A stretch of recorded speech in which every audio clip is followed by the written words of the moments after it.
Welcome to the WTR Showcase with Circus SE. I am your host, James Kisner, Technology Analyst at Water Tower Research.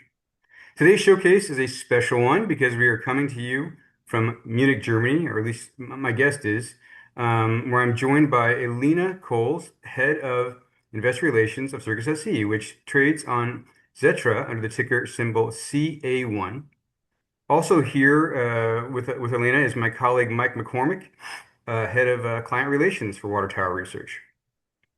Circus is a German AI robotics company building the first fully autonomous kitchen systems for both commercial and defense customers. Its flagship CA1 cooks fresh, personalized meals from scratch with almost no human labor, all powered by the company's proprietary CircusOS software. Circus systems are operating across Europe today for customers including Meta, REWE, Mercedes-Benz, and the German Armed Forces. In today's showcase, Elena will walk us through the product portfolio and we'll discuss the company's ecosystem strategy, its new proprietary ingredients program, and the growing defense opportunity. Before we dive in, a quick note, Circus SE publishes its financial reports and press releases on the investor relations section of its website at circus-group.com. And as a reminder, the showcase cannot be reproduced or transcribed without written permission from Water Tower Research. So Elena, welcome and thank you for joining us from Munich. James, wonderful to have you virtually in Munich. So this is where the robots live. Awesome. All right, let's just kick off then. So, Elena, let's just start with the big picture. For investors who are newer to the story, remind us of Circus's vision. How are you transforming food service in both commercial and defense applications? Well, yeah, food processing is a huge global industry, and only like 4% of it is robotized. If you compare it to automotive, there we have 30% of robotics in automotive. So all kind of service industries like healthcare, hospitality, or cleaning are still very labor heavy. And if you can automate a car factory, you can also automate a canteen. It just needed some crazy people, which appears to be us, to do it. Our approach is not to simply add another kitchen appliance to the kitchen. Our approach is really to build an AI native robotic infrastructure that can be deployed anywhere. All our products, as you mentioned, are dual use. So we have commercial, canteens, retail, hospitality. And then we have defense with the Bundeswehr, the German Armed Forces, and other NATO partners. So it's the same robotic system, the same brain, but a different mission. And our overall company mission says fueling humanity. That sounds very big, but putting it in simple words, you can really put a robot everywhere where people eat. Yeah, that's a very good overview, and it does sound like a big vision when you put it that way. This is kind of the exciting part, I think. Let's get into the portfolio itself, starting with your flagship. Just tell us about the CA1. What does it do? Where is it being deployed today? So this is our CA1. This is our flagship system, and it's basically a whole kitchen on 7 square meters. It can cook up to 6 dishes in parallel, and it is deployed at customers, at blue chip customers like Mercedes-Benz. Retail is an example with REWE supermarkets, which is the biggest European supermarket chain. And it's also active at the Bundeswehr, the German Armed Forces, for example. Great. So could you actually show us the CA1 in action and walk us through what's happening as it makes a meal for us? Well, I'm happy to show you. But first of all, maybe apologies for everyone watching and not being able to taste now. So we have some meals being cooked already. But just to show you like the process, you can order on the order screen. You can order on a tablet. You can also order with a waiter. So there are different modes for ordering. You can choose whatever is loaded and available on that day.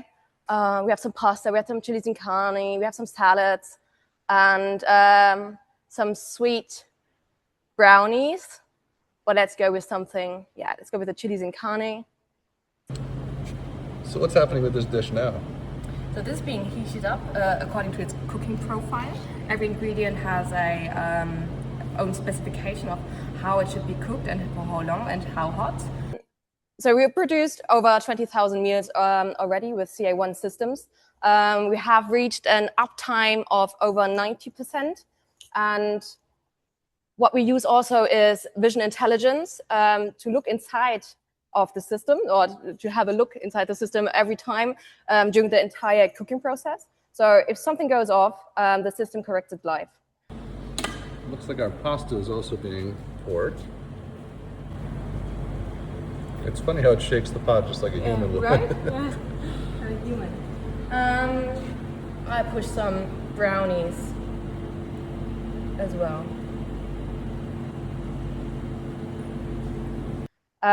Yeah, so now it's time to get you hungry.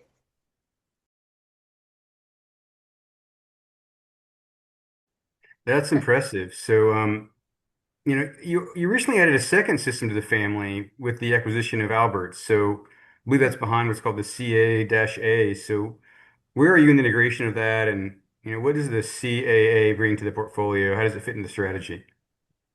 So the CAA, which is over here, is basically the small brother of the CA1. It is the fastest way to light up many customer locations. It has a footprint of only 1 square meter. So we acquired the Alberts platform and a small, very sharp team with an all shares transaction. Let me get one going. I'm sure Mike will want another one as well.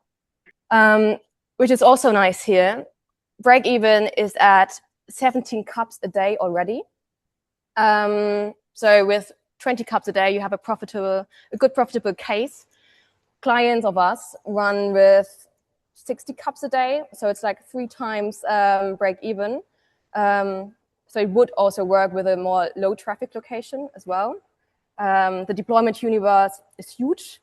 We have hotels, we have gyms, we have healthcare, we have offices, transport hubs, all needing some fresh, nutritious, also functional food, which is all cup-based and liquid.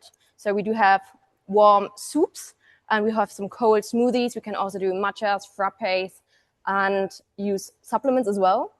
So supplements which are very popular right now, I see as creatine, magnesium, collagen. So all of these things are being stored inside the system as well. It's a frozen supply chain, which also means that we have 0 food waste, or our customers have 0 food waste. Yeah. Oh, it's like a high-end smoothie shop, collagen. That's amazing. You touched on something that I'd like to drill down a little bit on. You know, let's talk about the business model for a moment. So when a customer buys a system, like what does that look like? How does the pricing model work? And maybe how does that differ across the portfolio if it does? Yeah. So we sell all our products once, and then we earn on the software forever. And now we also earn on the ingredients as well. So we started with the frozen supply chain with Alberts, and now embedding more and more of chilled ingredients as well. So there are 2 ways to buy a system. You can purchase it, or you can lease it through our financing partners, like Siemens, for example. That really lowers the barrier for our enterprise customers. There's no big capex hit, and the procurement cycle is just way faster. Yeah, as you saw, the CA1, that is our flagship system. It also has a hardware ticket, then a monthly CircusOS subscription. The CAA, you see in the back, that's just really like the entry product for a lot of clients, with a lower hardware price and a lower monthly fee for the CircusOS. And it scales very fast. So this is really a volume play with the CAA. What we also have is a CAM that is different, slightly different again, because it's kind of defense pricing. We have custom SLAs, longer contracts, and higher complexity there. but all have a CircusOS subscription. So with every deployed system every month, and that fleet scales automatically. Kitchen Robotics. So what was the strategy behind that acquisition, and how should we think about it, in terms of integration into the business? Yeah, what we acquired is the whole company, Kitchen Robotics. They were founded in 2019, so they're really like the dinosaurs in kitchen robotics and deep in AI-based control and algorithms. We acquired them for their over 30 international patents and all the software IP. That was an all-cash transaction. It was a low six-figure range. What else to say? The deal was starting last year in Q4 of 2025 and was now fully closed in the beginning of 2026. And strategically, it was also very relevant for us to get the certifications and, of course, the IP and patents, but also the NSF certification. So that gives us so now we just have the US regulatory in our bag. That sounds like it'd be very valuable. So, you and the team talk a lot about the Circus ecosystem. So, what does Circus mean by ecosystem? Beyond your hardware and software. I think that tied to your revision to your outlook for this year, which you guys framed as a conscious decision. So maybe you can just help us understand the thinking a bit there. Sure. Well, I think in 3 years, this decision would look obvious. The alternative would have been building volume instead of a business. It's harder to tell the story short term now, but it's the only one that really compounds. So the choice was doing a sprint on hardware for 1 year or build layers that pay back to us for the next 10 years. So our customers were very clear on that. Our long-term investors were also clear on that, which way to go. So we're essentially shifting our revenue from this year, which was very backloaded anyways, and do the production ramp in 2027, and also ramping up then automatically the software subscription and also the revenues coming from our new ingredient supply chain and ecosystem. So now we really have all layers in place to scale properly. And that's also a great moat that only gets deeper and deeper over time.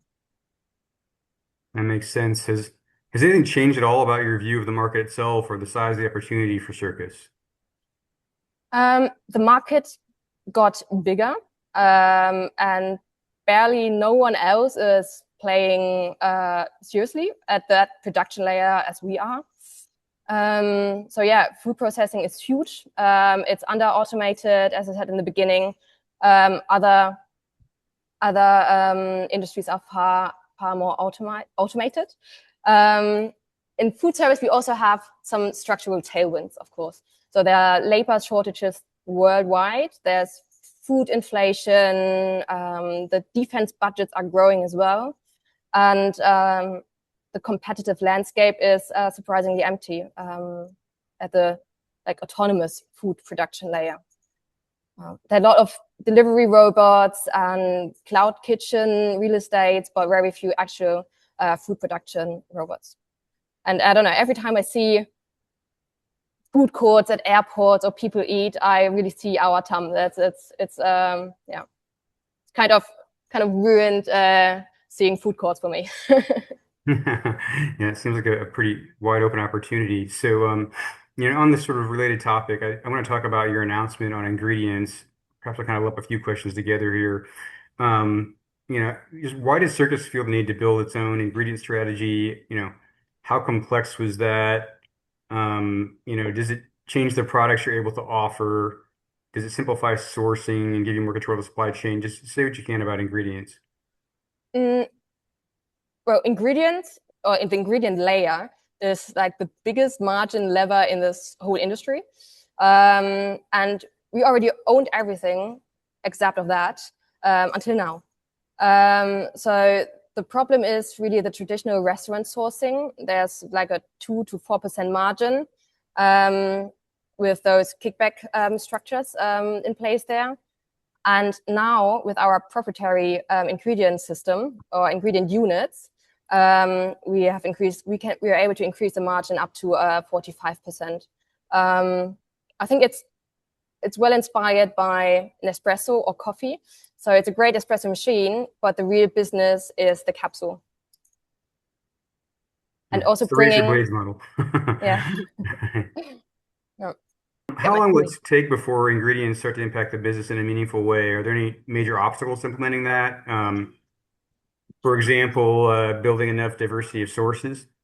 So we see a meaningful revenue contribution in 2027. All obstacles are solvable. We're already in the making of solving them. So now we're just really rolling it out across customers. The ingredient revenue scales then with every deployed fleet, and the meaningful contribution, as I said, will be like 2027. And what we already have is the frozen supply chain from the CA1 system. And now in line, which is just simply the next step, is the fresh chilled ingredients, which is different logistics, higher margins, more products. So maybe the obstacle was really finding a good diversity of sources, like a multi-partner architecture, depending on the region as well. So that's already underway, and great benefits from it. Great. Okay, just a few more here before we wrap up. And just talk briefly on defense, which we haven't really talked about very much, which has been kind of one of your fastest, growing areas. Where does the defense opportunity stand today? Can you kind of give an update on the CAM? Yeah, sure. Well, defense is the fastest growing segment. All our products are dual use. CAM is a game changer for how to feed forward troops. So yeah, defense is the fastest growing segment for all our products since they are all dual use. CAM is one game changer though, because it changes the way how to feed forward troops, military troops, and brings a lot of strategic value. It really reduces personal exposure at forward positions, which is a huge key. So it frees soldiers from sitting in the kitchen or standing in the kitchen, and brings them as well some consistent nutrition anywhere they are. So one CAM is comparable to one field kitchen, but with roughly 5% of the staff and 10 times the setup speed. Yeah, it makes a ton of sense. My grandfather was a cook in World War II, so might not have had to be there. Let's turn to a customer that you recently announced, Secura, and you guys described them as an early strategic partner. And just, for those investors who may not be familiar with them, particularly here in the US, like who is Secura? Maybe you could share a few key stats and tell us why that relationship is strategically important to Circus.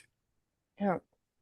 So Secura is for us the fastest channel into German industrial canteens. So it's one partner with dozens of blue chip customers on their end. So Secura brings the accounts and the operational footprint, and we bring the technology. Secura is a German facility management group. They have over 1,000 of employees, and over 200 of really enterprise customers. A lot of in the automotive sector, for example. Like Audi, BMW, Porsche. We have ThyssenKrupp as well. So a lot of industrial scale workplace catering. Yeah, it sounds like an exciting opportunity with a lot of leverage. Just one final question. So we've kind of alluded to the U.S. a little bit. You've had some marquee, U.S. linked customers in the mix. What's your read on the U.S. market, and how does it fit into the ecosystem strategy you've been building? Yeah. The US market is wide open. The US food service is like $1 trillion market. Still very labor heavy, hitting real wage pressure. That's exactly the setup we have been waiting for, right? There's one example, Travis Kalanick, who's the ex-founder of Uber. And he's now looking into robotics and cloud kitchens. So that is also, I think, a great signal that someone like him, as sharp as him, is now also leaning into that market. So it's a good place to be. And maybe also for US investors, we do have an ADR level 1 in place, and we're accessible to US institutional investors. And increasingly to their radar as well, I think. Great, great. Well, Elena, thank you so much for your insights, and thank you for the demo. It's been a real treat to see those systems. Once again, that's Elena Coles, Head of Investor Relations of Circus SE, trading on XETRA under the ticker CA1. Finally, a special thanks to the producer and editor of the showcase, my WTR colleague, Krista Fitzpatrick. To learn more about Circus, please visit the Investor Relations page on their website at circus-group.com and access our research on WTR's website, which is watertowerresearch.com. I thank everybody for joining us, and please note that the views expressed in the showcase may not necessarily reflect the views of Water Tower Research LLC and are provided for informational purposes only. This event may not be distributed or reproduced without written consent of Water Tower Research and should not be considered research nor recommendation.